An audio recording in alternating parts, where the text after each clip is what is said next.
and welcome to another episode of Grimm Tales, the podcast. And it is a brand new year. Welcome to 2023. Hopefully you guys had a great New Year's and New Year's Eve, and thank you for joining us, and hoping that we grow for a whole nother year. I think we're going to start off this one with a really good one. So before we get into that, though, we got to be professional. You are watching the Grimm Tales podcast, of course, right here on the YouTube, and of course your audio platform of your choice. We have them all around there. So if you're listening on Spotify, Amazon, Google, Apple, all that shit, thank you for supporting us there. If you're watching the actual video podcast, that is, of course, on YouTube, and maybe it might be somewhere else. But for the time being, as far as I know, it's only on YouTube. But yeah, that is us here. As always, you can get down to that QR code, that URL right there. And that URL will bring you to all things Noble and Noble affiliated. Okay, that is the Facebook page. That is the that is the Facebook page, the Instagram, the Twitter, the what is that stupid one that people dance on? TikTok. That people dance on? Yeah, TikTok. The TikTok, the YouTube, the Twitch page, so forth and so on. And you'll also find affiliated, such as the VNG Network and the Synth Pop Radio. So get into that URL right there, okay? Get in that URL. That URL will take you. As always, I am your host, Gabri, and here is your co-host, VC Lauren. VC Lauren right here. And, new year. I'm excited. New year, new films, new content to discuss, new plans to make things grow. So I think that we have a good show for tonight. We'll be getting that into a minute. We'll be getting to that in a minute, but before I get into that, how was your holidays? It was good, man. I had family over, had my dad come over, had a couple family members. We just sat around the table, ate, and did all the normal shit. But it was fun. It was fun to get together with the folks. That is absolutely the thing we do. It's always supposed to be a personal thing. Pretty much the same as you said. You get family oriented and whatnot. Making sure it's all festive and all that other good shit. So yeah, all in all, it was good. So yeah, I think all in all, I think this is going to be a good year. I do. I think we're in store for a lot. I'm hoping so. I think so. 2022 wasn't the best. I don't know. And it wasn't the worst either. But I can't really say too much because 2022 was an eventful. I'm not saying it was easy. I'm not saying everything was perfect, but a lot of good things happened. Of course, it was when we launched. So that's something. It was the relaunch of Noble. Anyone who knows anything about anything and knows me personally, at least, knows that Noble got put on the burner years ago. Like got put on the shelf years ago, back in 2010. That thing got buried. It did. Well, it did because there was a lot of shit that was going on, and there was a lot of things preventing it from getting off the ground. And luckily, with a little bit of this and a little bit of that, like my lovely wife Ashley, she made a lot of the ability, giving me the birth that I needed to get it off the ground. Because that's the one thing I was missing. Like everybody and their mom would give me something to do to prevent me from being able to put focus on this. So.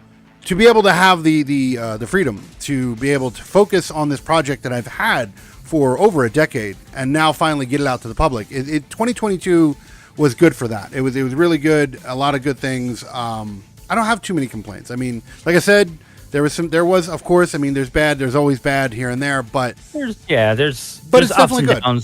It's definitely more. It's definitely more good than bad. Absolutely. Oh yeah. But I have high hopes. I have high hopes for 2023. I'm not one of those people. I'm not one of those people that are like, oh man, this is going to be my year. No, I'm not one of those people because that's just stupid. Every year should be your year. Yeah, every year should be your year. But I noticed that every time I do say something stupid like that, it turns out to be my worst year. So this year, to be safe, I'm not even going to mention that. No, you don't. You just say, you know what? I have hope. Be a year. I have hope that it's going to be a great year, and I believe that it's going to be a good year. But this ain't my year. Smacking my face with the mic. I mean, I'm sorry I can't do it for you. I get it. We're live, man. We can't do certain things.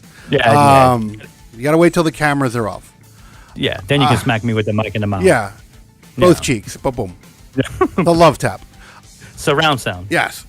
But with that said, I think we can. I think we've monologued for a little bit, not as much as usual. But I will say that it's a decent amount of monologue. All in all, like I said, I do believe this is going to be a good year in personal life, and I think it's going to be a good year for Noble as well.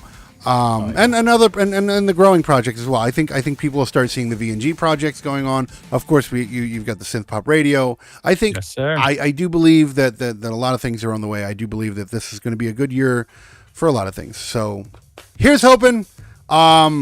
It's less hope and more want and more do. That's what it more comes down to. Well, let's hope it comes to fruition. That's what I'm saying. It's more along the lines of I believe it's going to happen because I'm going to do everything in my power to make it happen. So it's not like a lot of people, they like to sit on their ass and be like, this is going to be my. I hope this is going to be. I don't hope this is going to be my year. I'm going to do everything I can. One of my to make New Year's. Speaking of New Year's, so one of my New Year's resolution was it's actually to open up more because I've always been very secluded. Like I said, man, I really want to do this, but no, this year I'm just going to say fuck it. I have an idea.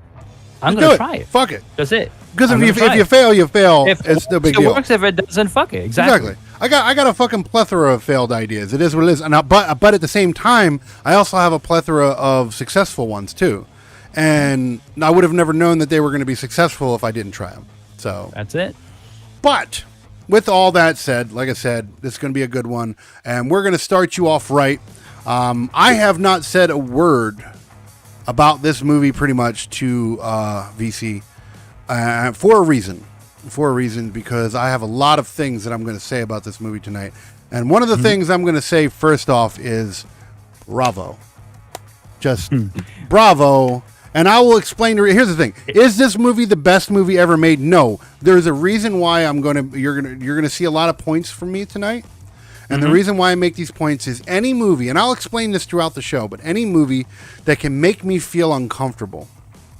And actually, the last movie I can remember that actually made me feel a sense of uncomfort and a mild sense of fear was, what was that movie about the tooth fairy that killed people? God, tip of the tongue. Jesus Christ. Darkness Falls. Darkness Falls. When I first seen Darkness Falls, when it first came out, right? I went to the theaters to see that movie. That movie made me feel super uncomfortable, and I actually had to look away. I was like, "Oh God, I know a scare's coming," and I'm not like that. I'm very hard to scare. But that movie fucked with me. Now, yes, it is to say that the second time I watched the movie, it didn't do shit for me. I will not be watching this movie a second time. I want to remember this movie for what it is. So I will never watch this movie ever again because I feel if I watch it again, it's going to be the same thing. But I have not felt that sense of dread with a movie since Darkness Falls. So this movie is going to get a lot of information. Like, I'm going to speak a lot on this movie.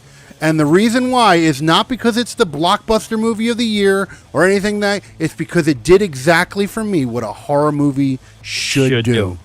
And yeah, I'm going to agree. It's definitely not a blockbuster film, but it was a good film. The faces in this movie, whenever you like, for example, we'll get to this in example, but with the one scene with the girl in the hospital where she started staring at her with the smile, I couldn't look at her face, dude. I had to look away. I was like, it made me feel really uncomfortable, and I was like, I don't want to look at it. I feel like if I look at it, I'm gonna die or something. You know, it's gonna take over you. Yeah, she's gonna take my fucking soul or some shit. You know, I'm like, I felt really. We're talking about Smile, just in case. Yeah. So but that's very professional of us, because we're really right. So no name. Yeah, no name. Fuck you. You'll figure it out. So yeah, if you're watching the video, you can see right here above us. This is the movie we're talking about, Smile. If you're listening to the audio version, yes, we are doing this as a brand new movie that came out this year on September. I have the exact date here. It came out in, let me see. Maybe I got, okay, I have it on the other page. Notes. We have to be official on this type of shit, so got to take major notes. Yeah. It came out in theaters on September 30th of this year. I mean, not of this year, my bad. It came out last year. 2022 it came out. It's all right. We're good. That's what you get some use getting to. So. Yeah, it is. It came out September 30th, 2022. And in that time, it made a lot of good money. I'll get to we'll get to that later. That's more. I have all that information, but we're not going to go over that just yet. In that time, it went to digital release on November 15th. So fairly new movie. Yeah, it is. And it's made a lot of buzz. And what about 2 November 15th, so about 1.5 months. Because it just turned. Yeah. So yeah. We're on the 6th right now of 2020 of January, and it's less than 2 months old. So I mean, it's still a fairly new movie. It just it's fairly new on the and digital and so forth and so on.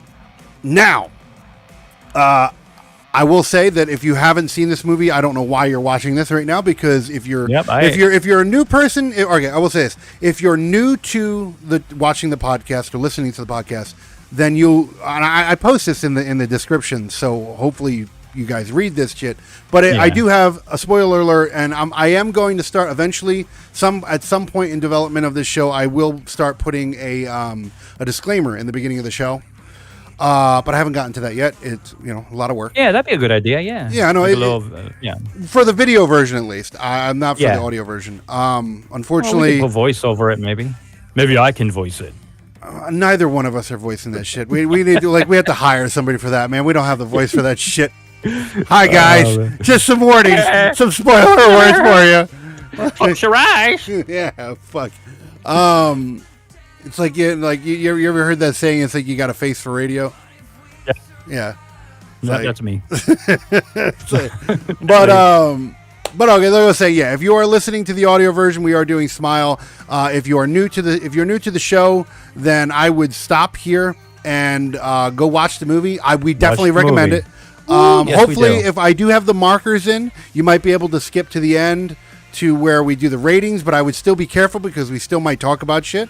But here's the thing, like I said, this is a discussion. This is a breakdown show. This is not a review or suggestion show. This is a show where we break down and deduce the movie, and we go over the stuff. So if you have not watched the film and that's important to you, stop, go watch the film, come back and join in the discussion. But with that said, this is the movie we're talking about tonight. Watch, return. What is it?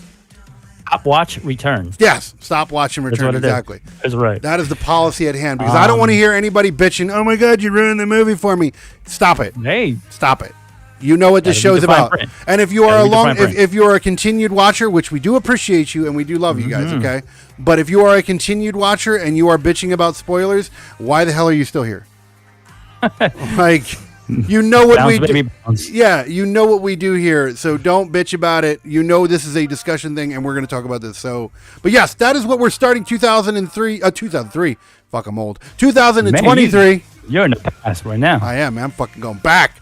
Baggy jeans and all, baby. Yeah, baby. Fucking. So this is the movie we're starting 2023 off with, and it is a fucking good one. It was a good one. Let's start off with the cast. Yeah, I will. Yeah. I'll go ahead, because I have to pull them up real quick anyway. So go ahead, you can say. Yeah, go ahead. Yeah, so the main character, and I learned this tonight, so I'm not going to sit here and say, oh, I knew this, man. No, but apparently her name is Sosie Bacon. Kevin Bacon's daughter. I did not know that at all. I didn't even know. I see that now, too. Okay? I see that now here, I'm looking at it, and I did not know that. I didn't even know he had a daughter, okay? So, whatever. So that was, and she played, what was her name? Look, I wrote all this shit down. Are you saying what the character name? Her character name was Susie. Or Sosie. Susie, okay. Sosie. Susie. It's Sosie. Sosie. It's Sosie. Okay. I don't think that's Susie. I don't think that's Susie. If it's Susie, then fuck it. I don't think I've ever seen that name written, so I don't necessarily know. I think it's Sosie, but it could be Susie. Fuck it. And then we have Jesse T. Barker, which plays on The Boys. You watch that show, yes, don't you? Yeah. That what is his name? Hey man, who is in the show? I don't know. In The Boys, who is the one that can run really fast? What's his name?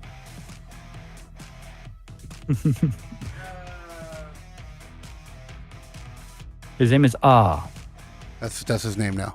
His name, yeah. Never mind. I don't. I can't remember. I know his name. So. I know his name. I know because I watched the show. I know who he is. I just for the life of me, I can't remember. Actually, when I was watching, that's the fucked up part about it is when I was watching the movie, I knew him. There's actually a couple people in this movie that I know from somewhere. Yeah. And I watched this movie and I was like, I know him. And then me and you talked, and you're like, oh, he's from The Boys. I'm like, oh yeah, that is him. Yeah. And So- also, and this guy, I can't even remember what part of the movie he was in, but his name is K.O. Gardner A-Train. He's A-Train from from The Boys. Yeah. Okay. And then we have the K.O. Gardner, and he's apparently from Scream 5, but I can't recall who he was. Hold on, K.O. Gardner. Who is that? K.O. Gardner, apparently he played on Scream 5, the new one. Isn't that the new one, the fifth?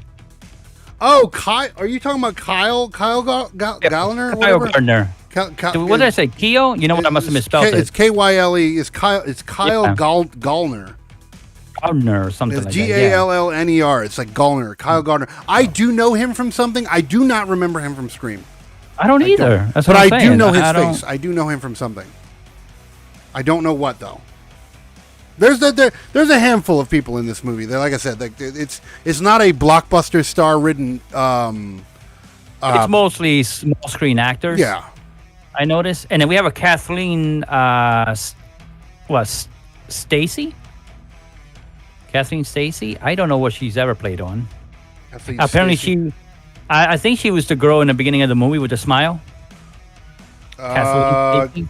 Oh yeah. She's the one that had the creepy face. Yeah. She's the one I couldn't look in the face. She played Laura Weaver, yeah. And then the main doctor, and I didn't notice. No, I know him. He's like the biggest one for me. Or whatever. Yeah, what's that? Go to White Castle. Yeah, go to White Castle. Yeah. I love. Here's the thing. I love seeing him in the movies. Here's the thing about him. Mm-hmm. I absolutely love seeing him in movies, and I love when they're serious movies, not comedy movies. And the reason why is because everybody looks at me like, "Oh yeah, he's that stoner kid from the fucking White Castle movies, right?" And I'm like, but he's done so much more, and he's a really good actor. You know? I've only seen him in that White Castle movie. No, I've seen him in a lot of shit, man. He was much more younger. Oh well, yeah, those White Castle movies came out in what, the early 2000s, maybe even late 90s. It's been years. Yeah. No, but he's been in a lot of shit, dude. A lot of shit. Has he? Yeah. I've only seen him in the White Castle movie and now this movie. And tell me if you know this guy, because I don't know nothing about. I'm not as schooled when it comes down to Marvel like you are, but Rob Morgan, apparently he's done a lot of Marvel for Netflix shows. Okay, see that's when you do the. I do know him. Hold on, where is he at? This was the guy in the movie that was in the prison. Apparently, he's the one that defeated the demon or I whatever. do know him. I have seen him, and yes, he has done stuff for Marvel. He's not like one of the front runners for them, but yeah, he's known. He's definitely known. And then the last one I have is her name is Judy Reyes, and she's from Scrubs, but I've never seen that either. So those were like the main actors. That was the Spanish girl that she went to visit in the movie. Yeah. No, I mean there's a lot of other cast members, but I mean you're talking about Kel Penn. That's the one you were talking about with the doctor. Kel Penn. Yeah. Yes. Then there's other actors in here, but I mean it's like that you pretty much nailed it with the notable ones. I guess you would say. Notable ones. Yeah. Good, basically, reasonable cast. Reasonable cast. Yeah, I thought so. I would definitely say it's definitely a reasonable cast. It's not. And honestly, they all did a good job with their roles. Nobody was really shitty in this role. No, that's one thing I'm going to say about this movie. The acting was pretty clean. It was actually. It was good. Yeah, pretty clean acting. Now It was directed by Parker Finn. Parker Finn. Yeah. I will say this about the movie before we even start talking about the timeline. The plot and everything. Yeah. I went into this because I was completely stacked with so much work. And I had some issues in the studio with the ISP and so forth and so on. I had to get that all fixed. Mm-hmm. So I was really stacked. And anyone who knows my schedule is usually very stacked. So I went into this movie knowing nothing. Usually I don't do that. Usually I read a synopsis like right before or I watch a trailer right before I watch the movie. I did not do any of this shit. Like actually, honestly, I thought this movie looked stupid just by the cover. Right? Mm-hmm. It was just a girl smiling and shit. I was like, what the fuck is this? What the fuck is this stupid shit he's got me watching? Like, yeah, right? He goes with another one. Yeah, here we go with this shit. We're going to start off the year with a fucking one of these motherfucking films. But no, I was pleasantly surprised. This is the first time I've dove deep into a movie without really knowing it.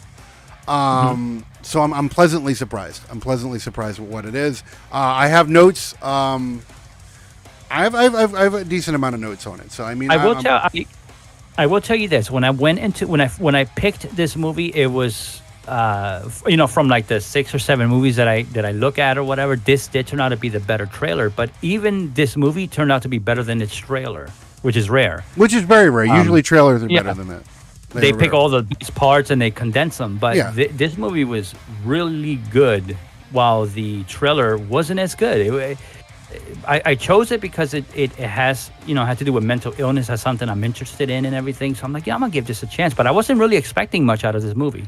And I got more than I bargained for. Absolutely. No, the thing. Like I had no expectations, not high, not low. Mm-hmm. I was like, all right, whatever. Which you picked it. Like I said, we the way we do it is I always pick one and you pick one and so forth and so on. And you pick this one. I'm like, all right, fuck it, we're watching it. That's kind of like my mentality at that point. Whether it's going to be good, even the one I picked, which was the end of last year on the 30th, the previous Friday, which was Mandy. That.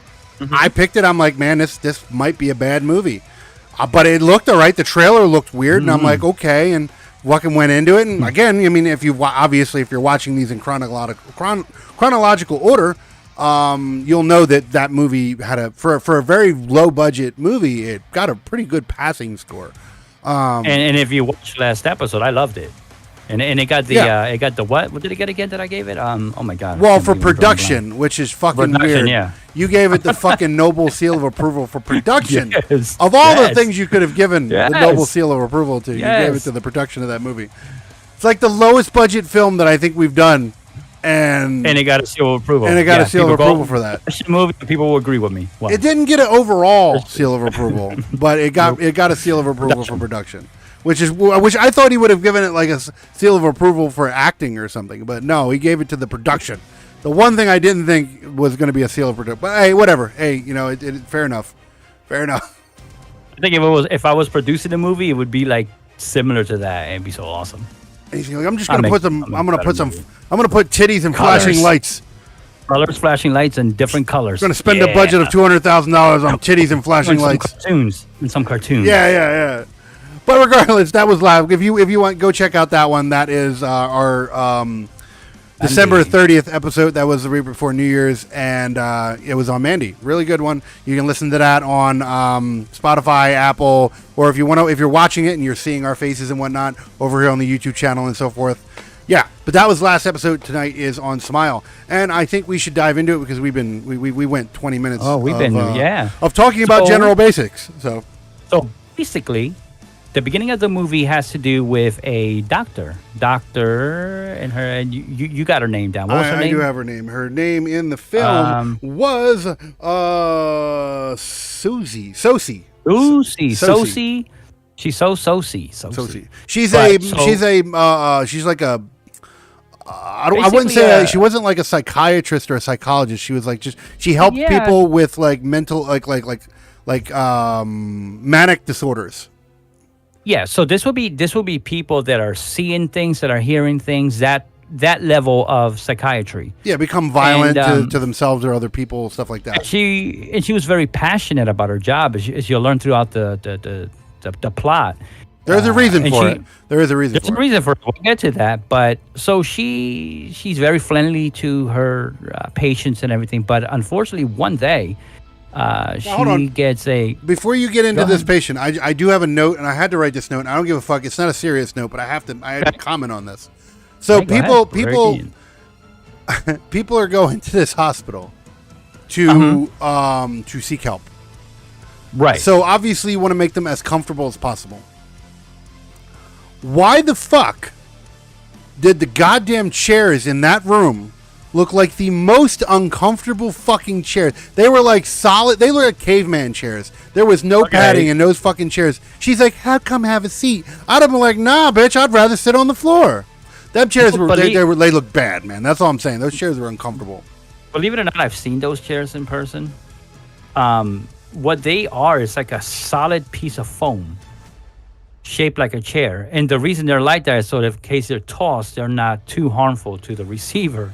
Okay, see, I didn't know they were foam. Okay, that might be comfortable. Yeah, they're foam. They're foam. They don't look comfortable because they're stiff foam. but they're foam. That shit looked like it had a shine to it, dude. That looked like plastic. That's what I'm saying. Fuck, well, that it's looked wrapped in a uncomfortable. leather. Yeah, it's definitely wrapped in a leather. Yeah. Okay, that makes a little but more they're sense. definitely foam, and they're built that way because obviously it's a place where people are gonna go off, and you don't want to get fucked up. Yeah, with you're not trying to fucking chair thrown at you and knock you the fuck out. Which, let me tell you something, because you're about to get into it anyway. Those chairs didn't do shit for protection in this particular situation. No. So go on. Go ahead. You explain it. Go ahead. So, no, I have here. What did you say her name was? Because I have Emily. Where did I get that from? Who, the doctor? Yeah. I don't know where the fuck you got Emily. Oh, well, whatever. Oh, wait, her name was. hold on. Wait a second. Let me see something. Are you sure it was an Emily? Yeah. Oh, wait, hold on. Oh, I see what the problem is here. Yeah, I think we're getting two characters mixed up. No. It is. I am talking about the real actress. Her last name was Sosie. No, her name is Sosie Bacon. For some reason, for some reason, these credits that I have, then these are the official credits. That she's the only actress that doesn't like the chick that we're getting into now, the patient. They have her name and they have Joel's name and so forth and so on. They have all the other people's names, but Sosie Bacon's character, they don't have her name for some reason. So I was reading it like Sosie, like that was the character's name, but no, the actress name is Sosie Bacon. So you know her name. You know her name. Emily. Emily. Okay. Her name's Emily. Yeah. My bad. It's not. Her actress's name is Sosie Bacon. That's an IMDb problem. Before anybody comes at me. Yeah. So right. Go after them. Tell them to fix it. If you go to the IMDb page, you'll see what I'm talking about. But go on. So Emily, the doctor, gets this patient who is saying that someone is out to kill her, or that she thinks that she's seeing. She's saying that she's seeing an apparition.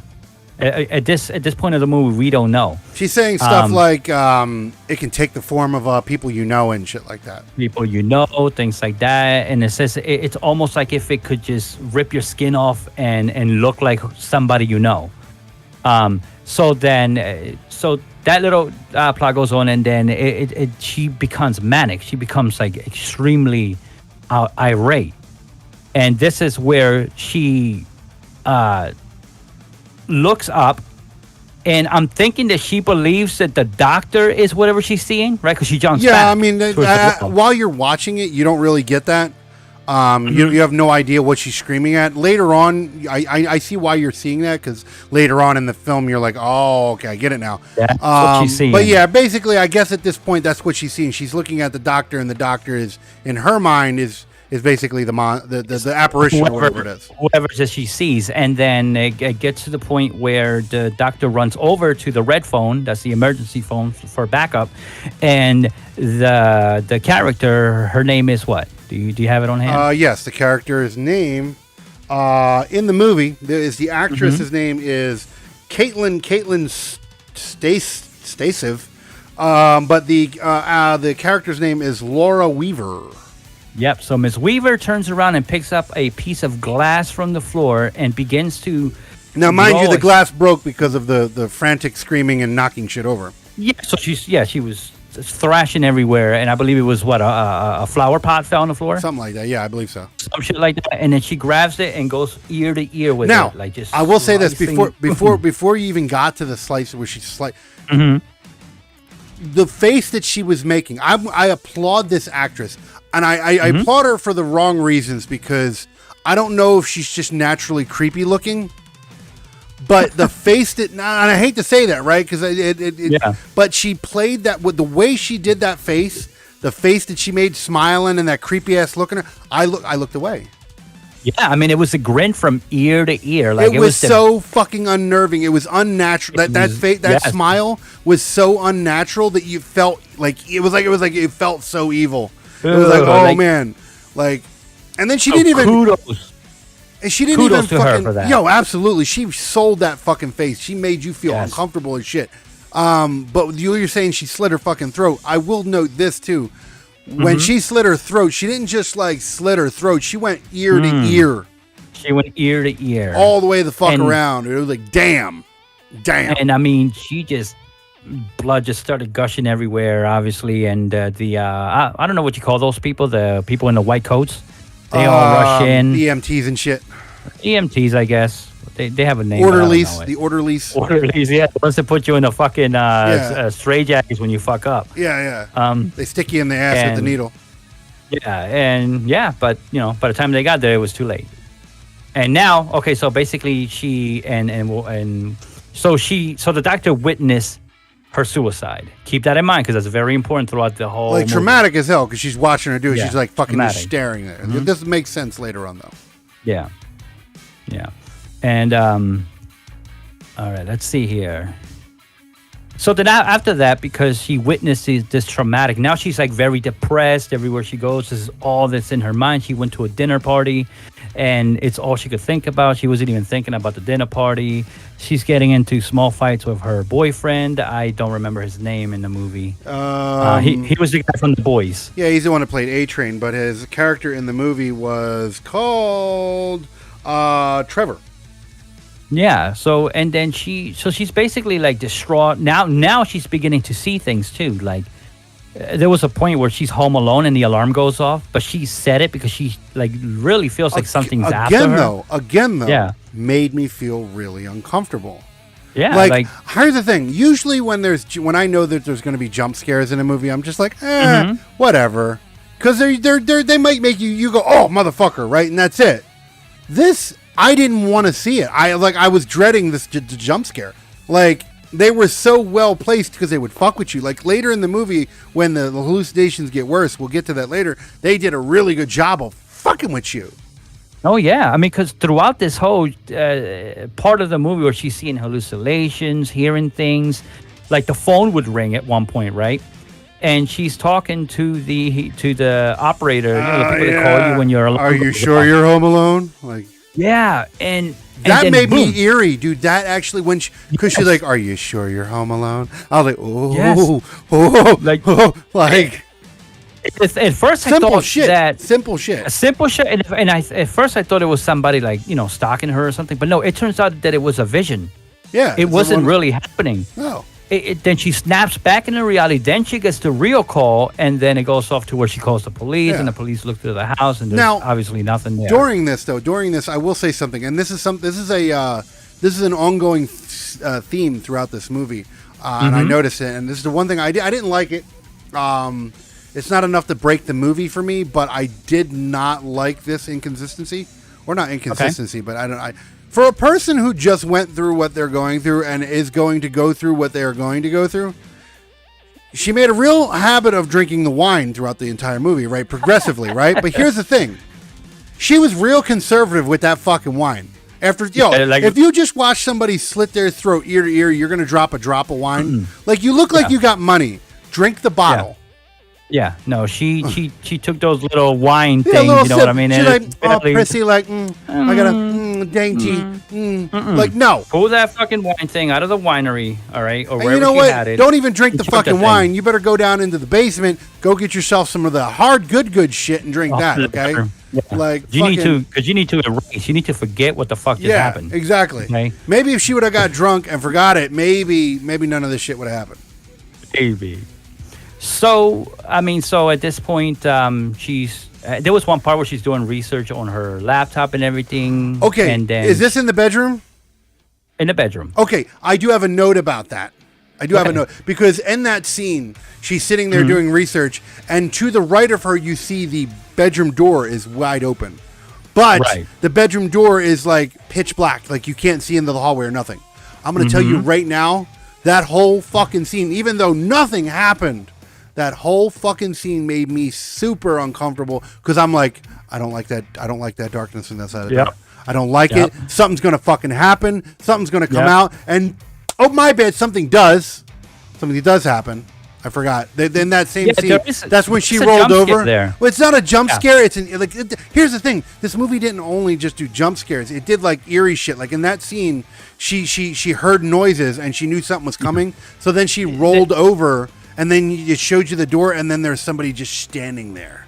And then that's when she grabs a knife and shit. Yeah. There was a lot of suspense in the movie. Those parts are suspenseful. Yeah, like very... So fucking eerie, man. and it was so well done. Like it was like it made me scared. Like like what's happening next? Like, and then so all this is now because so now she's concerned, right? Now she's like, what the fuck? So she opts into actually going to seek therapy herself. Yeah. So a therapist, I guess that she is, or I don't know, whatever she may, doctor seeking therapy. That's not normal. That doesn't happen. I don't think. Therapist seeking therapy, but she does it. Seeking drugs, I think, because I think she has the idea you had, of erasing. Well, here's the thing. Well, here's the other thing, though. The throughout the entire movie, they start underlining the tone. The reason why people thinking she's suffering from a mental break is because her mother had this problem, and her mother killed herself. Well, at this point, her mother killed herself due to mental illness. And she feels guilt. She feels guilt. Yeah. Over this. And later on, we find out why she feels so much guilt. But we'll get to that. Yeah. We will get to that. We'll get to that. So the psychiatrist doesn't work out. She doesn't get her medication. So she's doing a little more research. She goes to her, and this was a fucked up part too. So she's invited to her little nephew's birthday party. Right? Okay, now hold on. Before we even get to that, there is something that we missed. What's that? In one of the scenes where she was at home hallucinating, I believe it's the where she was at home packing a gift for she was at home packing the gift for her niece. Right. Yeah. Mm-hmm. She couldn't find her cat. That was really important. Like they really made you. Right. They really put a lot of emphasis on her not being able to find her cat. Yes, and all that began right after the police left. Yeah. From when the alarm went off, and then her boyfriend comes in, and they're both. Now I will say this too about the boyfriend. I do have a note about this. By this point in the movie, you start realizing that the boyfriend's starting to lose his patience. Oh yeah, absolutely. By this point, he's like, this bitch is crazy. I don't want to. Yeah, he's no longer trying to baby her kind of like he was in the beginning. I'm sorry this happened to you. What can I do for you? Now he's like, shut up, bitch, you're crazy. Leave me alone. Yeah. So that's pretty much what he was fucking doing. He was like, leave me the fuck alone, you're a crazy bitch. And I don't know how I feel about that in real life. For let's say if you were going through that type of situation, would you lose your patience that quick? Because he was kind of more worried about his future. Here's the thing. I will say this because I have been in this situation a number of times, and I really don't want to shit on either side. It takes a special person to be able to handle someone with a mental illness. I agree. Like okay. It there's different levels, of course. Like I even have my own. Okay, but when people are like manic, okay, like they suffer from like split personalities, anger, like shit, like makes them dangerous. What's that called? Like bipolar disorder, like serious bipolar shit, schizophrenia. Exactly, schizophrenia is the perfect one. When you suffer from that, it takes a special kind of person to like. I don't deal with that. Mine's are totally different than those.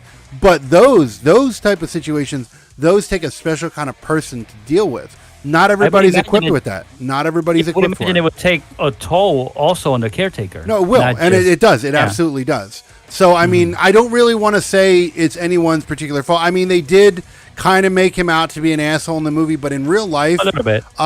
It does take a major toll on the person taking care of the person just as well. And yeah, some shit can be said, and it can be quite hurtful, because once you start losing your own self, you start saying wild shit too. You don't really start thinking logical. Oh, it's not their fault. So it's a really tough situation to really dive into. Definitely, and I think he did try in the beginning, but he lost his patience. He did, and as I said, but it's like that was the guy. I thought that scene was definitely important to mention before you went into what you're going into now.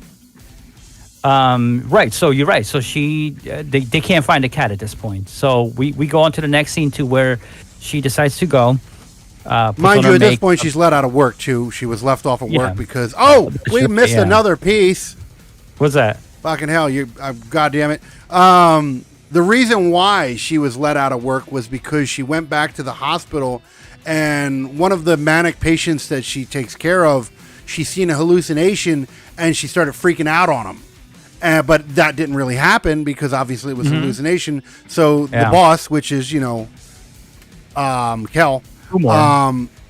fucking he basically said, "Hey, take a week off, paid. You're under a lot of stress. Go home." That's right. So she was discharged from her job for a week. And that's the reason why she's going to this birthday party for her nephew, or I can't remember. Yeah, that was the guy that kept saying, they're going to die. She's going to die. You're going to die. Yeah. Okay. Yeah, we did miss that. All right. So we are up to the birthday party. Mm-hmm. Party's going good. Everyone's having fun. Drinks here, there. The kid, now they go to the scene where the kid is beginning to open his birthday gifts. Now, are you getting to the... Okay, I have to mention this again, because a lot of this, I said in the beginning, I was going to emphasize why I felt certain ways about this movie. When he's going through his gifts, they finally say, hey, this is a fucking gift from your aunt. I forget her name in the movie. Kevin Bacon's daughter. I can't remember her name. What'd you say her name was? Emily. It was Aunt Emily, yeah. Yeah. So this is from Aunt Emily, whatever. And he starts opening the box. Now, I instantly started realizing that this box was a shoebox. And then it started dawning on me as he opens it up and there's a plastic bag, and he starts opening up the bag slowly. Right when he started opening up the bag slowly, they didn't do it, but right there, my stomach dropped. Because they did not even emphasize what was about to happen yet. I automatically knew what was coming. And it made me, yes, I knew it was going to be in that. Right when the kid opened it up and the bag was there, I was like, no, that's a brave ass scene that's about to happen. I got the feeling that something was wrong with the gift, but for some reason, I did not put the earlier scene together with that one. No, so right when I seen that box, I was like, no. I was dreading it. Yes, what he finds is in the box is the mutilated cat, her cat, and she breaks down and it was so slow, dude. This kid's like looking in shock, and he grabs the cat up, and he's lifting it out, and you're like, and the mom's like, "What did you get?" And she's breaking down. The fucking Emily, she's breaking down. Oh my god, my cat! She goes and grabs the cat, and she's fucking holding the cat, that's her cat. She loves her cat. This whole fucking scene fucked me up, dude. I'm like, wow, I can't believe they fucking... For one, you don't usually see animal mutilation, right? No. You don't see animal mutilation when it involves a child either. And you usually don't see child traumatizing scenes. All these scenes were wrapped into this one fucking scene. And it was like, dude, that scene was like, wow. That scene was fucked up. I mean... So obviously, the sister not understanding the situation that she's going through, pretty much just kicks her out. Like, get the fuck out of my house. I get it. I would too. What the fuck you give my kid a dead cat for, bitch? I get it. There's just something wrong with you. That's what everybody thought. I'm trying to think here. I wrote everything down, but y'all let me know if I'm missing something. But I believe it's now at this point that she's realizing that she has a real problem here. Whatever is after her. No. There's another one. You did miss something. So she. Oh no, you didn't. No, you didn't. You're good. Never mind. No, okay. I was getting two scenes mixed up together. You're good. Go ahead. Keep going. Okay. All right. So at this point, she's already tried the therapist. That didn't work out. She's trying to get over things, so she goes to the party. Obviously, that didn't work out. Dead cat in a box. Okay. So now, there is this one guy named Joel. Apparently, he was her ex-boyfriend. Yeah. If I understood the scene right. That's pretty much what it was. And he's a cop, I think, or a detective.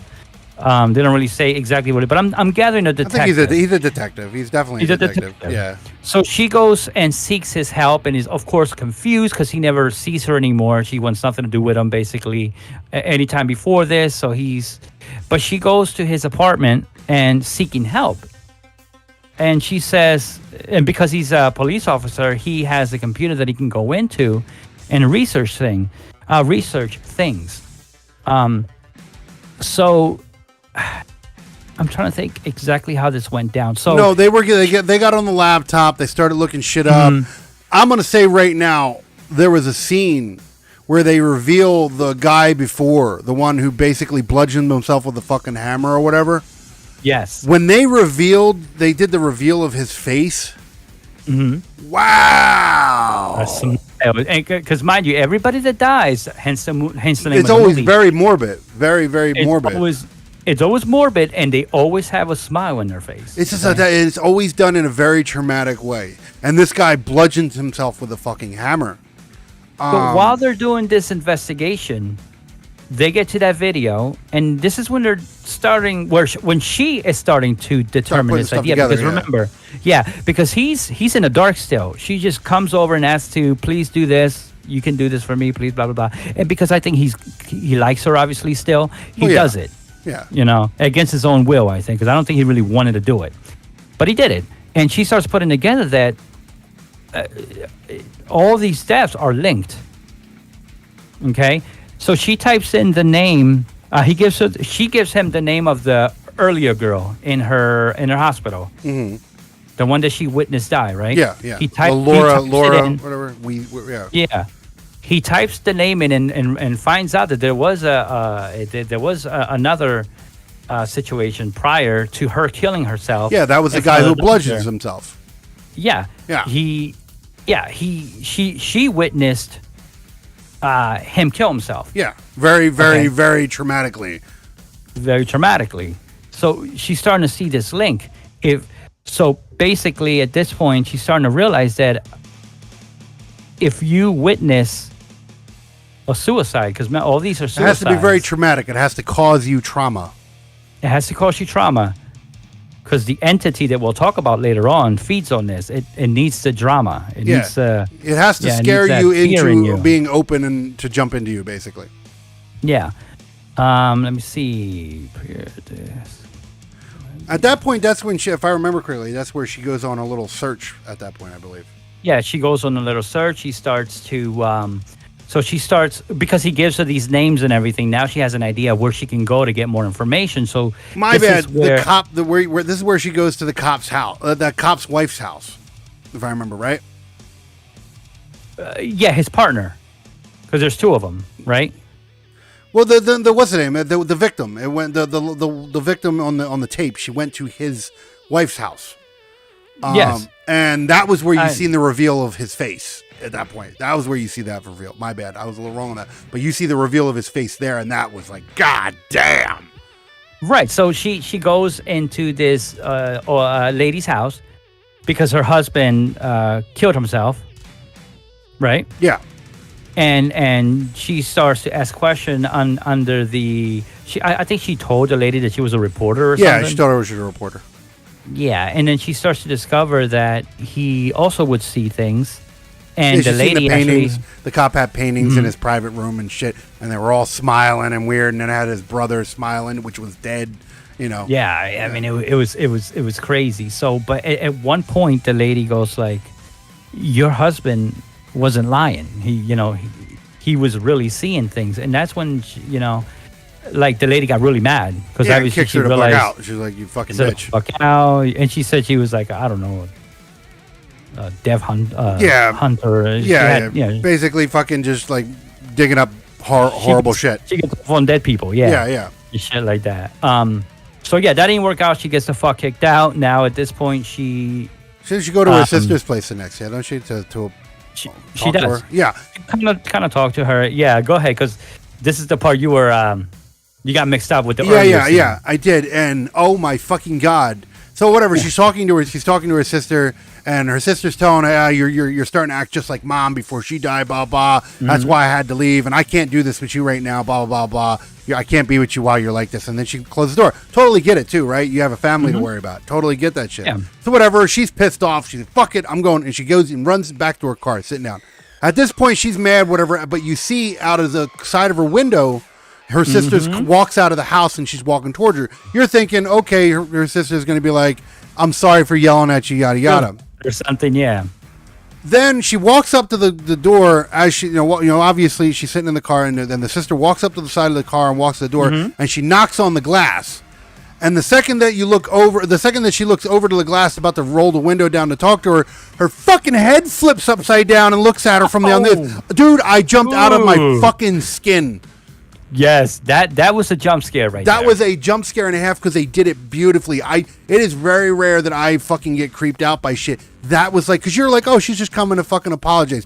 Typical scene. And it wasn't even like she just like, here's the thing, if she would have peeked her head down like, and gotcha, bitch, it wouldn't even have been that scary. This shit was like, it like broke and it fucking flipped upside down like, and I was like, it just flipped. It did a 160 type move. Like, ooh. It was fucked up, man. Like, damn, I was like, oh crazy God, fuck me all up, dude. That scene, beautiful scene. I appreciate what they did there. That scared the shit out of me. It was done great. And now, so now after that scene is over, now we go back to Jewel. Now Jewel gives her a phone call, and tells her that he found out that there was one person who. Because he put everything together. Yeah. That the people that witnessed a suicide are now being pursued by something. Okay. Yeah. But he realized that there was a gap. There was a man in prison. Yeah. Mm-hmm. There was a man in prison that skipped. It's basically kind of like the idea of Final Destination, where if you could make it skip you if you do something else, basically. Right. So they find him. He's in. This is the guy from the Marvel Netflix stuff. Yeah. I forget his name. And so he's like, well, get rid of the cop and I'll tell you what happened. Because he's already convicted for this anyway, so it doesn't matter if he tells her, right? Mm-hmm. It's not like, but he still, for whatever reason, didn't want to say it in front of Jewel, the cop. Well, he probably doesn't want to sound crazy, I guess. Right. I don't know. But he tells her that the way he had a business partner, and he murdered his business partner in front of somebody else, and that's the only way you can have the curse removed from your person. Because it'll jump from you into the next traumatized person. To the person that witnessed you murder. Yeah. That person. Yeah. The trauma, the visual, the person who was traumatized by the visual of the murder, basically. Right. So now she's got it in her head. At this point, she's considering, man, I should go kill somebody. Yeah. Now this is another one. I do have to comment on the next scene because I know we're getting to where she's sitting outside the hospital. Correct. And she's in her car, and now she's got a knife with her, right? She's got a fucking crazy ass kitchen knife. Like, this thing was like fancy as hell. Had like engravings and shit on it. It was like a fucking meat cleaver, but it had fucking wild ass designs. But whatever. My beef with this scene, right? She's not in the hospital yet. Okay, she's not in the hospital yet. She's still sitting in her car. She goes to put the knife in her sleeve of her fucking shirt, right? Because she's about to go into the hospital.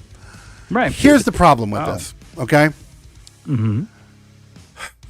If you pay attention to how she picks up the knife, she grabs the knife by the top of the blade, right, where the flat part is, where it's not sharp.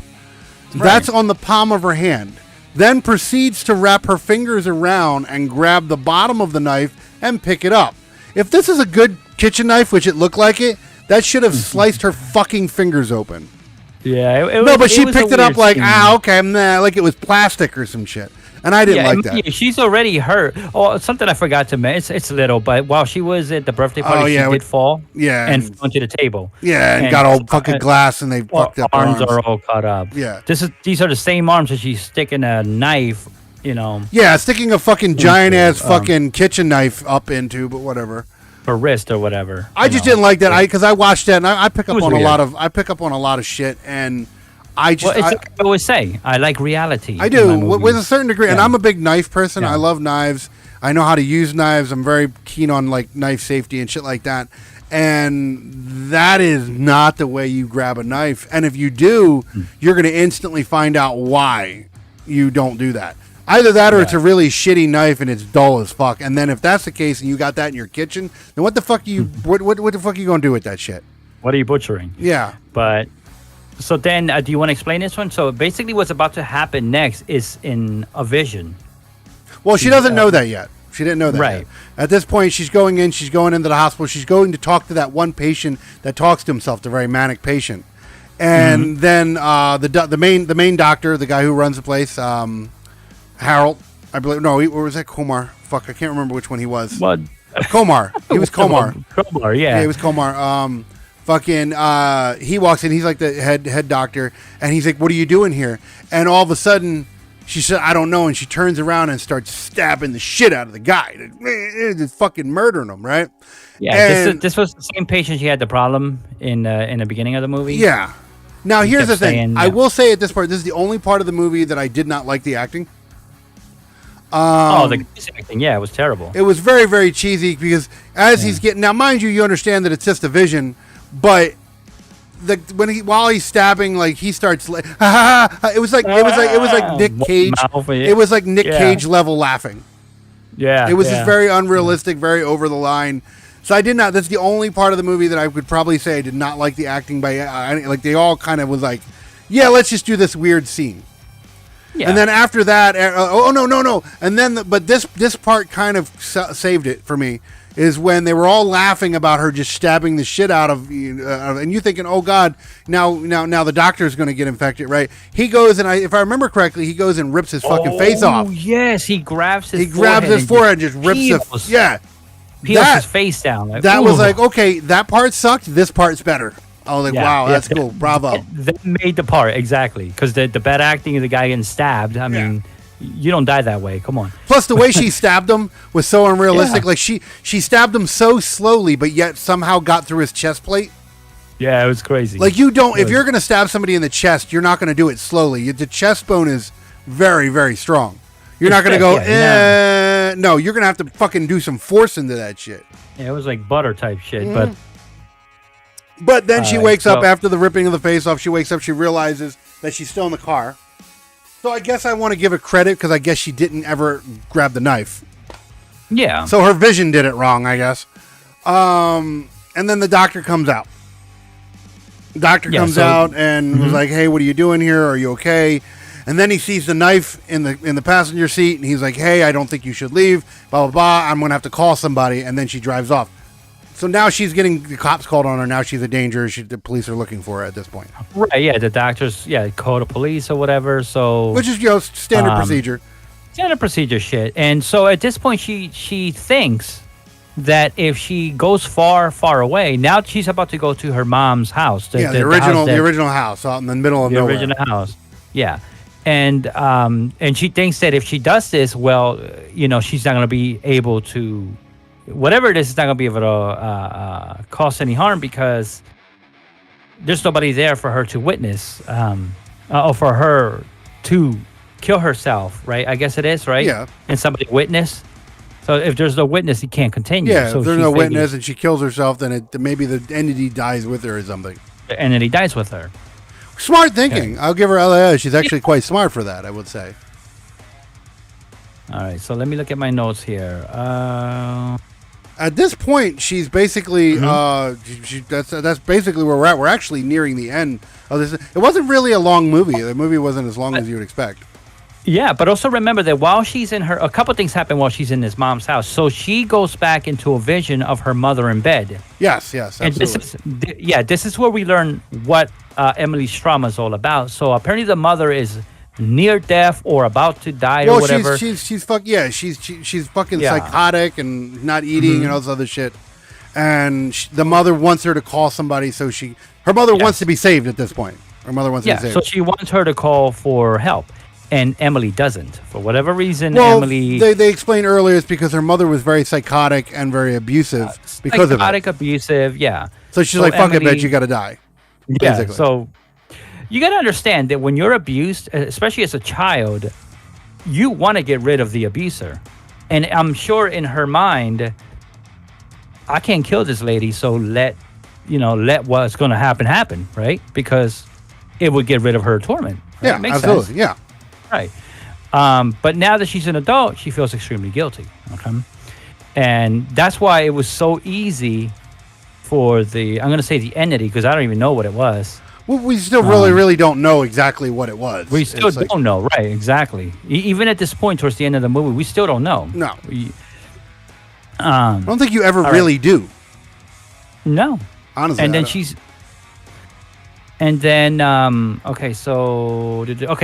she believes that if she goes to the house, she will be fine.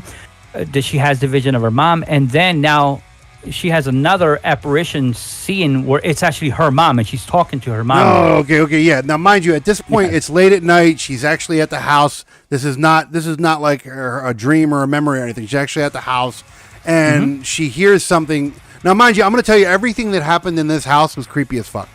Yeah.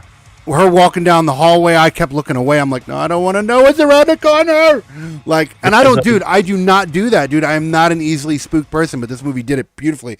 But then she finally gets to the back room where her mother died, and her mother is sitting there on the bed. Yep. She's sitting there looking alive as whatever. And then the mother starts to press her, right?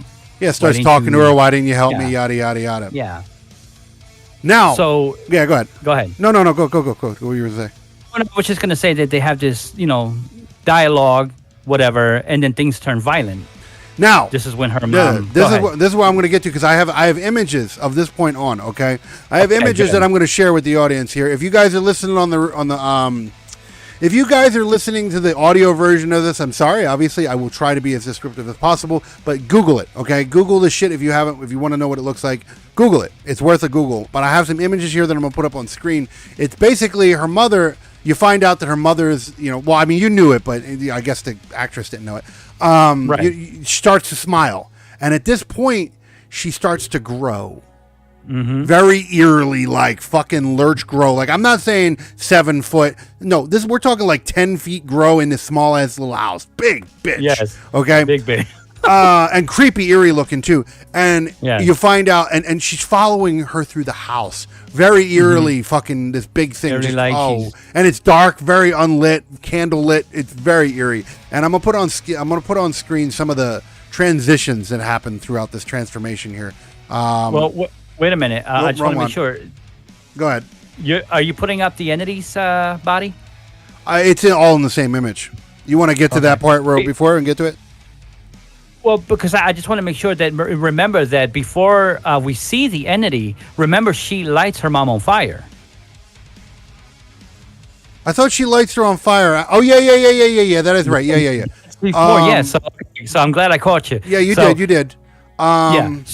So they get into a little struggle. That Emily picks up a lantern that she had in the house. Well, at this point, she rips off her. She does rip off her face at this point. She chases her to the living room, and then she gets all up in her face, and then she's like raw, and she grabs her fucking face and rips it open, and you see this monster face underneath. Yeah, just monster face and shit. And then Emily throws the lantern at her, lighting her on fire. It's a horrific scene. You see like the outline of the big body at this point, and she thinks she won. She thinks she beat it. She thinks she won. Yeah. She thinks she won. And then the movie then skips to her knocking on Jules' door. Yeah.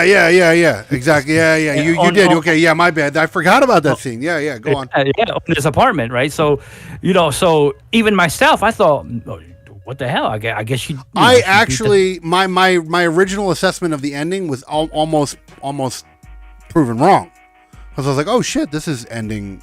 I didn't think this was going to end this way. Okay. I'm not going to lie. I was disappointed. Yeah, I was. I actually was. I was like, wow, that's not how I seen this happening. Okay. Like, what the fucking, it turns out it's... Happy ending? I didn't want to see a happy ending. Yeah, some sort of... So, at first I thought, okay, so this must be some ghost that just takes the shape of people that you know, and she was able to light it on fire, the thing's dead. Yeah. Okay. Which was like, what the fuck, but whatever. She ends up in Joe's apartment, the cop, her ex-boyfriend. And she wants to stay over. She wants him to watch over her while she sleep. And then he makes a side one-liner saying, "I'll take care of you. I'm always going to take care of you." Yeah, and then eerie smile. Yeah, then the eerie smile happens. And now the camera starts panning towards her. The scene starts getting darker. We realize that she's still in the house. She's still in the house. She never left the house. She never left the house. I don't even think she didn't even set the monster on fire. No, the whole thing about her mom was in her head. Yeah, the whole thing happened. Because when we go back after she's done with Jewel, after Jewel says he's always going to take care of her, it was a vision. Yeah. Okay. And now the house is perfectly fine. Yep.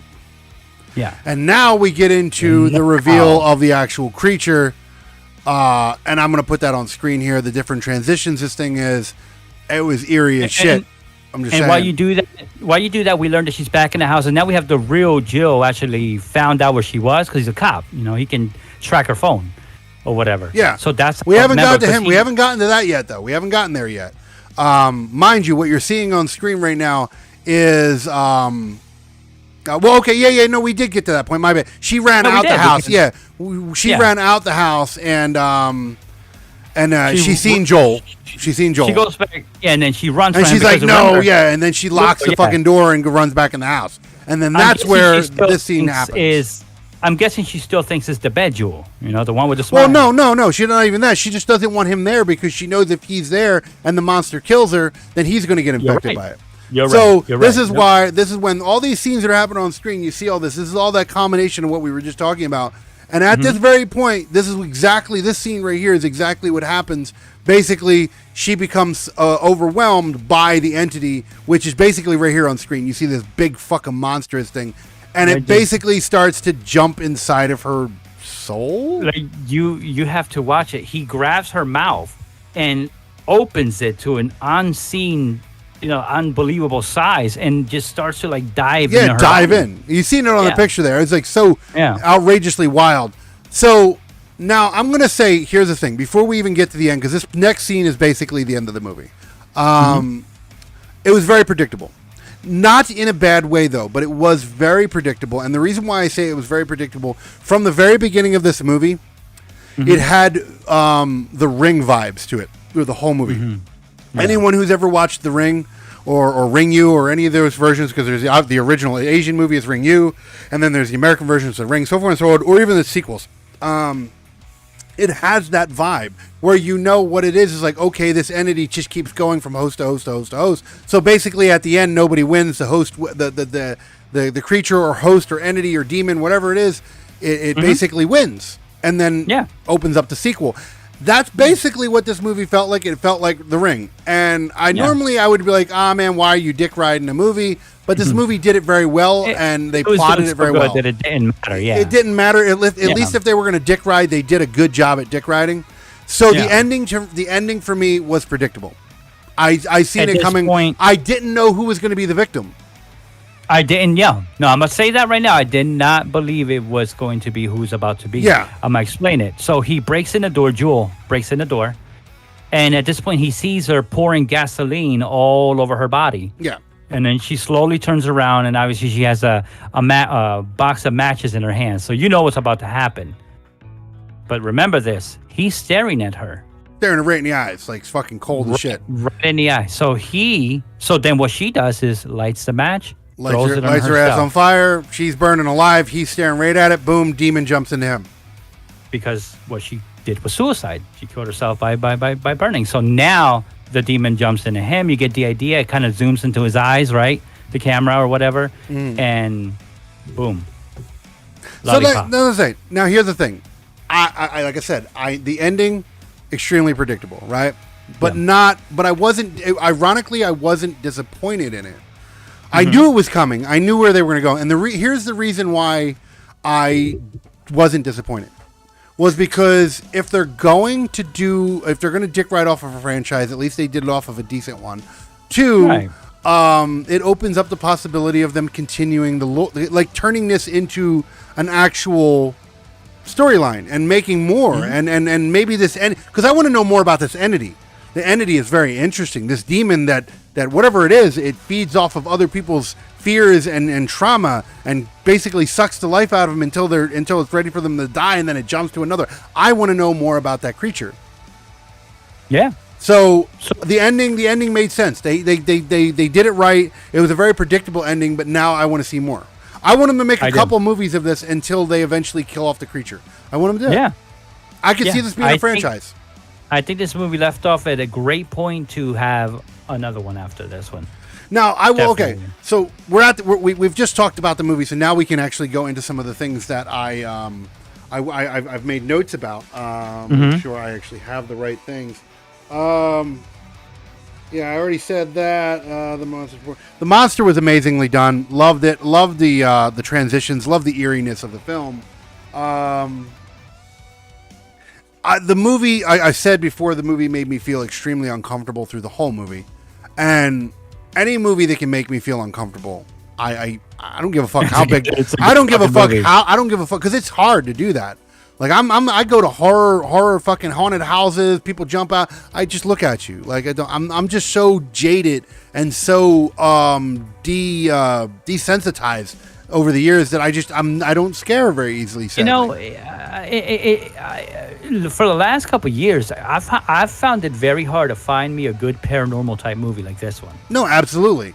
They're a dime a dozen. Paranormal has paranormal not like a slasher film. Paranormal has to be done in such a way where it's because throughout the whole movie, mind you, you're not seeing a killer.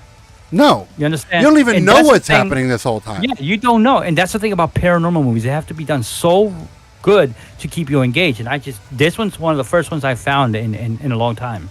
Now, that does that. Here's the thing about this movie, right? And this is the reason why I think this movie's gonna go on to make a franchise out of it, and I really hope it does.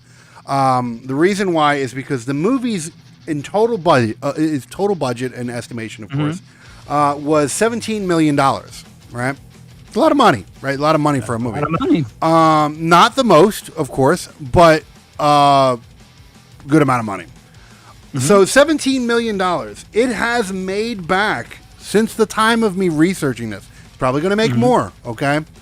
By the time you're watching this, it might have made more. I don't know. But by the time of us doing this episode, it has made $214 million. It has made almost $200 million over what it spent. It has made its budget back and then some. And then some. And did you know that the movie was originally going to go straight to DVD? I'm glad it didn't. I'm glad people went to go see this. I'm glad people took a chance. It's hard to see people do a chance on a horror movie, so I'm glad they did with this one. They said that the reaction was so good at the film festival that's when Paramount stepped in and sent it to theaters and then did the digital distribution on it. See, and that's the thing. Like, it's a good thing on their part where they seen the potential, because it's very hard for horror movies to make. Like, here's the thing. Like, you'll never. It's very rare that you'll. I don't know if it's ever happened, but you go to like the Oscars and all that bullshit. You don't ever really see a horror movie there, right? It's always dramas. I think for a horror movie, I think this fucking movie deserves an award. It does. Absolutely, a award. Or it's like, and that's something very rare. Even when you look online, most of the reviews, critics and like you look at us, you look at me and you, and then you look at stuff like Rotten Tomatoes, right? We are the critics for the fans type base, where Rotten Tomatoes is more of a corporate media base, like shit like that. Yeah, I mean, they usually differ, right? Well, they usually differ. Yeah. Usually Rotten Tomatoes will give us a shitty movie because they got paid for it, right? They'll give a shitty movie like a score of 8 or 9 when like regular critics and moviegoers will be like, that movie was shit. Everybody Come on. Everybody is in agreement for this movie was a good movie. Amazing. It was a great movie. It was surprising. So I don't think that this movie is going to disappear into the pale horror movie bin. I think it's going to continue on. I think we have I think this is the second coming. If here's the thing. If Scream made, not Scream, if The Ring made, I think it made 3 movies, didn't it? Was it 2 or 3? I think it was 3. I know it made 2. I just can't remember. I would like to say there's a third one. Maybe you're thinking of the. I thought it was 3. I think there's 3. Not including the what was the Japanese version? Not counting the Japanese version. American versions. I believe there's The Ring, The Ring 2, and I could have swore they made a Ring 3. I'm not 100% on the third one. I do know they made 2 of them though. But if that movie can make at least a sequel, and it's time, to mind you, that was in the dawn of horror movies were doing really good at that time. We were getting all kinds of horror movies that come out at that time. We're not really known for horror movies. Horror movies are just now starting to make a comeback again. And if we're gonna put a leader that raises the bar for horror movies, this one does it. This one does it. At least in this category of horror. Mind you, there's different fundamentals of horror. In this category of, I guess it would fall under paranormal. It's not a supernatural, but it's a kind of a paranormal. It's not a ghost. Actually, I don't know. Like, yeah, it's supernatural because it's not paranormal because it's not about ghosts per se. But I think paranormal, all that could be anything. Poltergeist, Yeah, but usually that has to do with you like don't see, demons and basically. shit like that, right? And we don't Demons. know what this thing is. You know what? We'll find out what exactly we should call these type of movies. But I think I it's, do. I think it does fall under paranormal or Paranormal. paranormal or even supernatural. I think it's supernatural Mm-hmm. because I mean, even if you go into like, there you go, you look at the show Supernatural, right? They dealt with Right. all kinds of shit. They dealt with ghosts all the way up to demons, all the way up to werewolves and shit. So I think supernatural would probably be there. Supernatural and paranormal are one alike. I mean, Paranormal's a little more. The thing about paranormal is it's a little more descriptive because paranormal is usually about spirits and ghosts and demons and shit. Spirits, That's usually what and like possessions, even and shit like that. possessions, aliens. I guess you can throw in there too. That's more supernatural. Supernatural would be Okay. more aliens. So that's what I'm saying. Like, it depends on where you're going. I think this movie is more of a supernatural horror movie. And even in some ways, I think the movie's even categorized as this. Is a psychological horror. Yeah, Because it's that definitely a makes sense, psychological horror. It's definitely that. It's definitely a brain fuck. You know? It It's is a mind absolutely a fuck, brain yeah. fuck. But yeah, no, I think it did it for the budget that it had. It had a really good budget. They utilized it well. It made back more than what it made back. Oh yeah, way more. This like, was a success. it was Absolutely. an absolute success. The movie definitely deserves praise for being a horror movie that made you feel really uncomfortable. Like if you watch, here's the thing: I am a very, very unmoved person. Like I said, I can watch all kinds of shit and not. Like I might have a jump. Don't get me wrong. I might have jump scares, but I mean, who doesn't get jump scares? But then it's usually like, oh, what the fuck? Oh shit, and then you're done. This shit. the best part, man. This I was uncomfortably watching this movie throughout the whole thing. I wanted to watch it, but at the same time, I didn't want to watch it because I knew it was going to make me uncomfortable. So that's where it's I at. will say, and like I said, for a while, I haven't had a supernatural movie that made me jump as many times as this one did. Absolutely. And I'm happy, man. No, Like, absolutely. They don't make them like this anymore, man. No, and I'm glad if this is anything. Like I said, I don't know this director. I don't know him very well. And you know what? I hope he gets so His name much is praise. Parker Finn. Oh, and Parker Finn. apparently I don't know who he is. Parker Finn. Apparently, he made a similar short in 2020.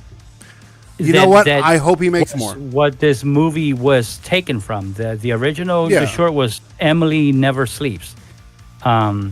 I am glad they changed the name. Yeah. Yeah, because Miles not any better, but at least it's better than that. it's better than Emily Never Sleeps. Yeah, that would have probably made me not want to watch the movie. What the fuck is that Yeah. stupid shit? But but no. it didn't do good. Paramount found it and bought the rights to it. Apparently, Here's the Boom. thing. We have what I we have hope today. I hope the director makes more. He obviously knows what Oh, he's yeah. doing with psychological horror, and I hope he continues. Now, would he do well in other horror particular parts like slashers shit? Probably not. But if he sticks with the psychological horror, I think he's going to do really, really, really good. And I hope he does because he did an amazing job. So, with that said, we have discussed this amazing movie. Now we're going to get on to the part of the show where we give it the scores. And this will be the first one of the year. We're going to give it the good old scores and let you guys know exactly what we officially feel about it. So I'm going to pull that up on screen real quick. Maybe if I The can... time has arrived, if I folks. can actually get it. There we go.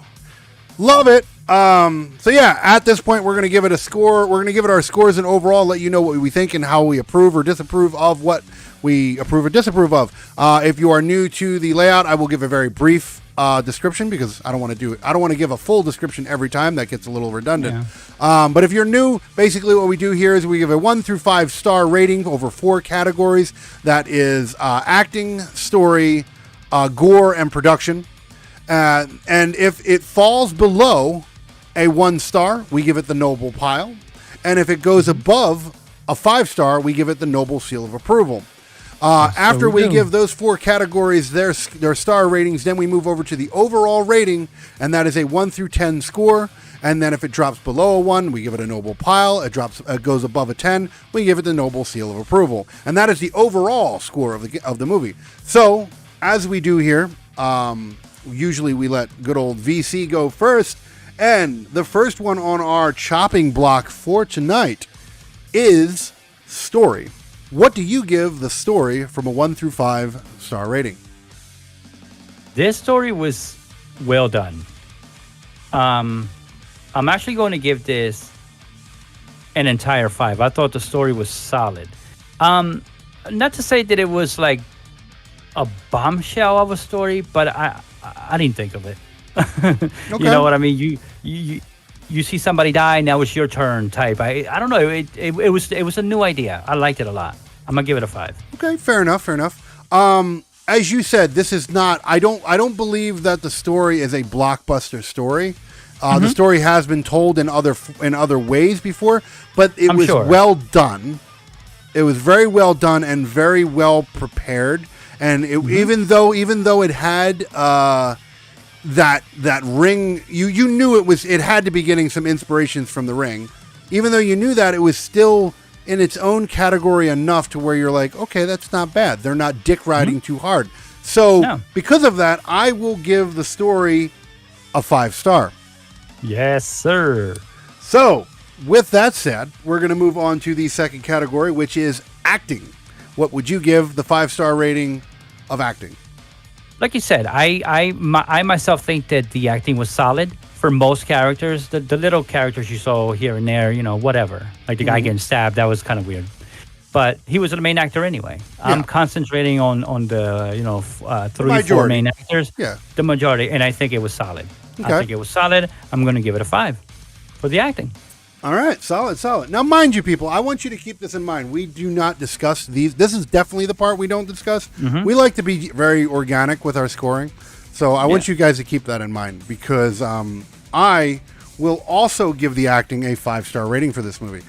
And as you said, the acting was actually pretty on point. Like these were not blockbuster actors or actresses. Like they were like small screen actors and so forth and so on. But they were the roles that they were given. They were doing it very well. When you deal with this type of movie, the actor has to be able to show fear in his face without making a sound. They have to be able to do all these things to let me know, us, the audience, know that they're pissed scared. And they did a good job at that. All of them did that. And here's the other thing. I will say this, too. Because apparently you're saying the cop dude in this movie was in the Scream, right? That's what you're saying? Yes. I don't remember him in that one. And we that was, what was that, episode 4 or whatever we did of this, I think. And you know that we did not like that fucking movie. And we gave the acting in that movie a very, very poor rating in that movie. So this is what goes to show that sometimes acting is not all about the actors, is they can only do what they are given. They can only do what they're, and obviously if that guy was in Scream and that movie was a fucking dumpster fire and he's in this one and he did a good job, that goes to show that, hey, you give an actor a good script, he can run with it. So you also got to remember the actors are at the whim of the producer. If the producer doesn't like the way your face looked, he's going to ask you to change it, even though you may not want to change it. But you have to change it. Absolutely. And that's the thing. Some producers are stricter than others. I like producers that let the actor flow. You mean directors? Directors, director. They let them kind of within reason, of course. Within reason, right? Now, so we got 5 and 5. We're actually going for doubles here, right? Wait, no. What did you give? You gave the acting a 5, right? The story. You gave the story a 5. So we're 5 for 5. Yeah, right. We're 5 for 5 here. So, I mean, we're knocking it out of the park here. All right, so now we're going to go into the gore. What would you give the gore of this film on a 5-scale rating? That's where my rating's going to be a little low. When we did get gore, they were beautifully crafted. It was done well. But it wasn't like blood everywhere type of gore. You know what I'm saying? It was. I'm going to give it like a 4.5. 4.5. Okay. Yeah. Fair enough. This was a movie that we got the gore that we needed. Any more would have been probably too much, and any less would have not been good. So they knew what they were doing in gore, but it wasn't explosive gore. And you know what? I do agree with what you said. It definitely had a good amount of gore. And when the gore, it didn't have a fantastic amount of gore. It wasn't fucking outrageous. But the gore that we did get in the movie was delivered well. And it was delivered. You weren't like, oh, that was cheesy. It was actually quite well done. So I do applaud it. I'm not going to give it a 4.5, but I will give it a 4. Okay. So I mean, we're still going good. This is, I think, so far we're the highest at our highest ranks on both for this one. So, with that said, we will go over in our final 4th category. We will move over to production. What do you give the overall production? Now, keeping in mind this movie had a $17 million budget. What do you think the production was for this movie from 1 to 5 stars? I think the production was good but average. There was nothing. Well, you know what? Do you recall some scenes being upside down for whatever reason? Yeah.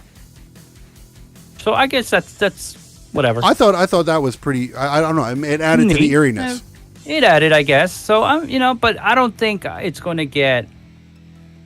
It was average. I mean, I don't think there was any additional camera work or anything like that was done to this movie to make it differ from another horror movie. So I'm going to give it. The production is going to be a solid 3. It was standard. Okay, I actually think for the first time ever, I think I'm going to actually beat you out on something. Okay. I will actually give the production of this film a 5. And here's the reason why. The reason why I give this a why is because with the budget they had, I think they used it well. It wasn't like blockbuster fucking explosions and all that other bullshit. It was put. The budget was put where it needed to be put. And the eeriness of, it wasn't even the actors themselves that were eerie. The whole film was eerie. They could go from driving, the music was eerie, the sound effects were eerie, the camera work was eerie, the lighting was eerie. Everything made you feel uncomfortable about this film, and it was very simple shit. For example, the very beginning of the movie when the girl's standing there just smiling at her. There was nothing said. There was no words, no nothing. It was just a girl standing there with a smile on her face staring at you. And it was the creepiest shit I have seen in years. So the production on a whole, not just the camera work, the entire production value of this film, the direction of it, the director, the story, everything, the whole production of this film was solid. For example, if you're going to just go camera work and shit, yeah, fairly average. Right? Yeah, but that's what I was mostly picking. Yeah, so no, that's what I'm saying. I'm not. If you're just looking at that, yeah, absolutely agree with you. It was fairly average camera work and shit, right? Oh, but if you're looking at the production as a whole of this film, everything, camera work, lighting, sound effects, music, everything, the whole goddamn production, all that put together, the whole film made me feel uneasy. So I got to give it a 5. It absolutely it was brilliantly done for the budget they had. I applaud it. It was very, very well done.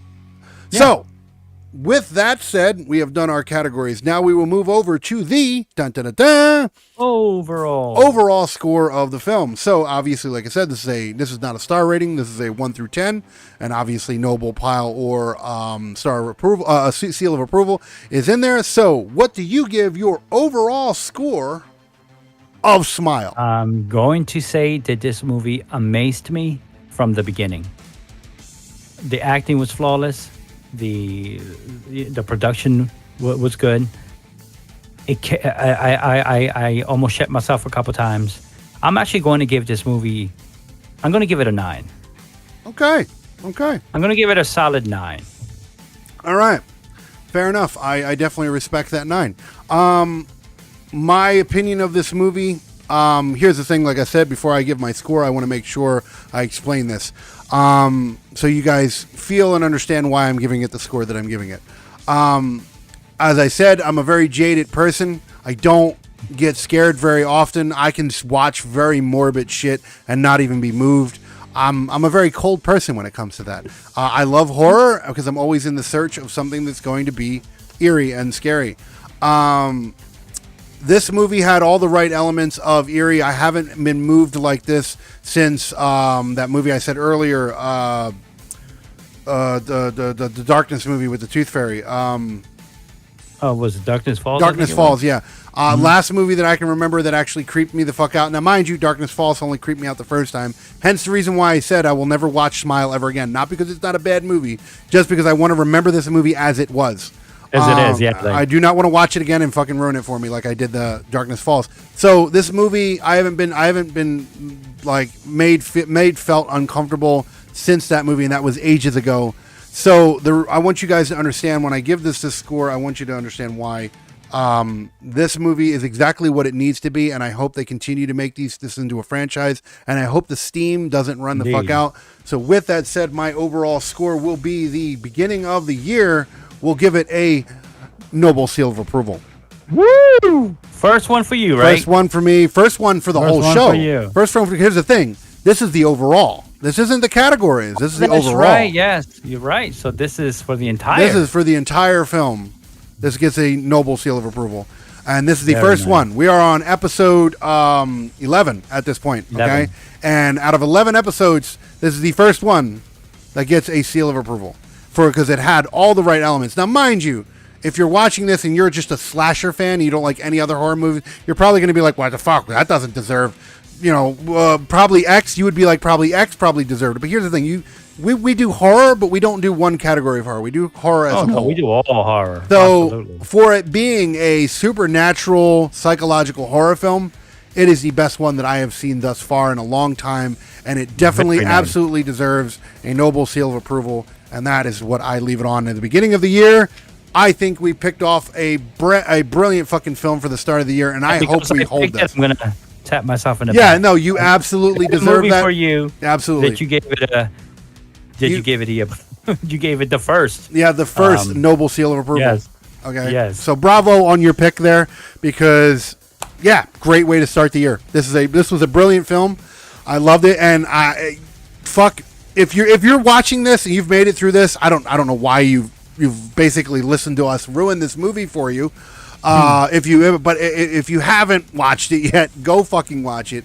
If you have watched it, I hope you guys enjoyed it as much as we have. And if you have, go hit those comments. Okay, if you're watching this over on Spotify, if you're listening to this over on Spotify and Apple and so forth and so on, then get in there, get into our Discord and let us know what you think about it. If you're watching this on YouTube, get down in those comments and voice off whether you agree with us or disagree with it. Maybe you hate the fact that I gave this the first ever seal of approval, but you know what? Mm-hmm. This is our show. I don't give a fuck.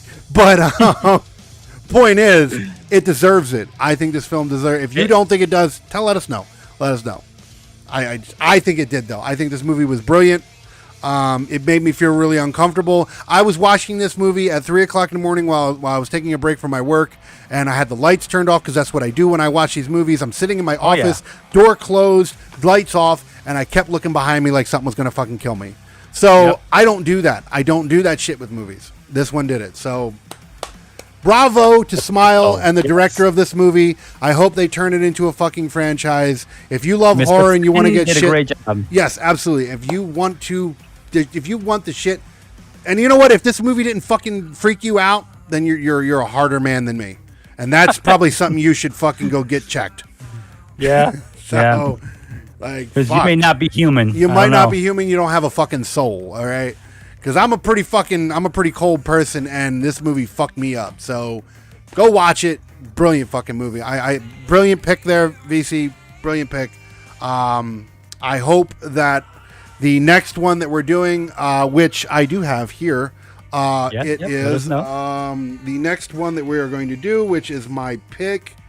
Right here. I know exactly what it is. I just want to make sure I'm making sure I'm saying the right one. Here it is, right here. Where the fuck? Oh, okay, here we go. Fuck, I had to. Blind, people. Blind, being visually impaired, blind sucks. Blind. The next movie that we're watching right here on the Grimm Tales podcast next Friday will be on Hereditary. It is not a brand new movie, so you have a chance to go watch it. Make sure to give it a check. Find out where it's going to be on your local streaming. I believe this one is at the time of recording on Paramount Plus. It is, Paramount. Yeah, so make sure you get in there. It is also what is Paramount partnered with? Well, it's actually a Showtime film, but you can watch it either way. If you have Paramount Plus, you can watch it there. If you don't, but you have Showtime, you can watch it there. No, you have to have that weird bundle package. They have to. You have to have the. Well, no, but if you Showtime if you have Showtime as a cable provider package, then you can still watch it that way too. Right, but if you just have the Paramount alone, no. You can't. No. It's either you have to have Showtime by itself, or you have to have Paramount Plus with Showtime. With Showtime, you have to have it's Paramount Plus Showtime. That's what it is. It's weird. They call it, But yeah, if you have that, it's in there. You'll see it. If you have Paramount Plus and you only have the regular one, you'll still see it, but it'll have a lock on it and it won't let you watch it. So you'll know if you can or you can't. Point is, as of the time of recording this, Yes, it is available for that. Make sure you go watch it before we get to the next episode. If you're watching these in chronological order, then make sure you give it a watch before you watch episode 12. We're getting there, guys. We are up to episode 12 now, okay? And we are in a brand new year. And Yes, Grimm we Tales are. is still going on strong. So make sure you get in there. Make sure you get it done. Make sure you watch that movie so you can join in on the discussion, because that's what we love. We love the discussion. We see you guys like to watch our shit, but you don't talk to us enough. We want you guys to talk to us. Chit chat with us. We want to go in there and see and respond to you and have fun with you. And if you, because we always inform the next movie. If you think you could be part of the show, we would love to have you. Absolutely. Wouldn't we? Absolutely. No, we would absolutely. We Love have to have you, plans. We have plans. I just stealthily took that off screen, so everybody who knows I just took the score off the screen, because it's actually on screen a little longer than it should have been. But regardless, yes, we want guests. We haven't had any guests, unfortunately, yet. We're still growing. Hopefully, we will have some guests within season 1 here, coming soon. But if you yourself fancy yourself a horror fan that is avid, don't come with an opinion. We have enough opinions. Come with some come with some research. Come share some facts with us. Maybe you're a student. Maybe you're a film student or something, and you haven't, like me. I have a directing background, so I feel I have some sort of stake in the way things should be, and so forth and so on. So it's like come if you're a serious fan, that's fine too. You're a hardcore fan, that's good too. But have a love for it and have facts with it. Oh yeah. You don't have to be a fucking film guy to do it, but just come with. Don't come into our show. Don't say you want to be a guest and we talk to you. You make it all impressive, and then we get here on the show, and then you're like, that movie sucked. I don't want to watch it. Like, no, be willing. Yeah, no, you got to be willing to talk about the movie, interact with us, and be obviously, okay with disagreements. I mean, sometimes me and him disagree on things here, and it's fine. Could you imagine that somebody just, man, fuck that movie? That's all they come on for. They just go, we just book them, right? And they're like, yeah, we're going to be a guest. We make a big deal out of them being on the show. And then they were like, hey, this is our guest, yada. I'm like, yeah, that movie sucked. Like right off the bat, like 5 minutes into the show, like, oh, okay, well, I guess you can leave that. Like, yeah, right. I guess your interview is over. Bye. That's it. Don't bring your bullshit. Bring your actual fucking opinion, like your actual education with it. Be on point, because we try to entertain, and we try to be at least we try to have some facts for you guys. If we didn't bring all these facts, our shows would be shorter. We could probably do that shit in a half an hour versus the fucking hour and a half that we usually do. But yeah, with that said, I hope you guys enjoyed tonight's show. Like I said, next Friday, we will be doing Hereditary, so make sure you come join us. That will be episode 12 of the Grimm Tales podcast. Make sure you come join us. Make sure to watch that movie before it comes there, because like I said, we try to announce the films before. We try to announce the film that we're going to next before, so it gives you time, gives you a whole week to watch the fucking film.